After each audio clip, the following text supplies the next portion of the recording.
మెదక్ జిల్లా రామన్పేట మండలం శివాయిపల్లి గ్రామంలో ప్రభుత్వం ప్రతిష్టాత్మకంగా చేపట్టిన రైతు భరోసా కార్యక్రమం సంబంధించిన సర్వే ఈ నెల 16 నుంచి 20 వరకు అన్ని గ్రామాల్లో వ్యవసాయ మరియు రెవెన్యూ శాఖ ఆధ్వర్యంలో క్షేత్రస్థాయిలో పర్యటన చేసి వ్యవసాయ యోగ్యం కానటువంటి భూములను గుర్తించి ఉన్నతాధికారులకు పంపించడం జరుగుతుందని వీటి ఆధారంగా సాగుకు యోగ్యమైనటువంటి భూమి కలిగిన రైతులందరికీ రైతు భరోసా అందే అవకాశం ఉందని జిల్లా వ్యవసాయ అధికారి విన్సెంట్ వినయ్ పేర్కొన్నారు. క్షేత్రస్థాయిలో జరుగుతున్నటువంటి సర్వే వివరాలను పరిశీలించడానికి ఈ రోజు రామన్పేట మండలం శివాయపల్లి గ్రామాన్ని సందర్శించారు.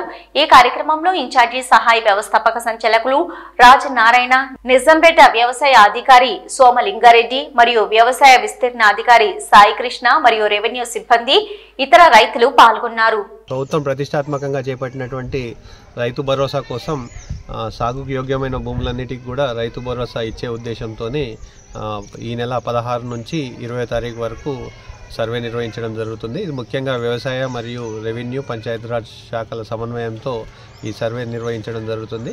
ఈరోజు శివాయపల్లి గ్రామాన్ని జిల్లా వ్యవసాయాధికారి సందర్శించడం జరిగింది. సాగుకు యోగ్యం కానటువంటి భూములను గుర్తించి ఆ నివేదికను ప్రభుత్వానికి అందజేసి మనకు 20వ తారీఖు నుంచి జరిగేటువంటి గ్రామ సభలో ఈ అంశాలన్నింటినీ కూడా పేర్కొన్న తర్వాత ఈ నెల 26వ తారీఖు నుంచి రైతు భరోసా వచ్చే అవకాశం ఉంటుంది. కాబట్టి ఈ సర్వేలో రైతులు తమ విషయాలన్నీ కూడా చెప్పి వ్యవసాయ శాఖకు సహకరించాల్సిందిగా కోరుతున్నారు. మండలంలో శివాయిపల్లి గ్రామంకు ఈరోజు దర్శించడం వల్ల మన రైతు భరోసా పథకం కింద ఈరోజు రావడం అయింది.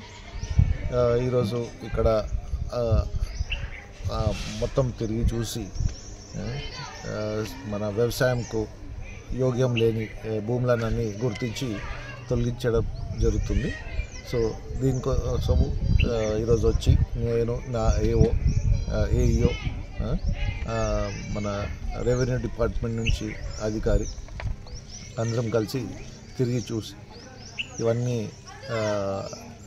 సాయంత్రం వరకు మళ్ళా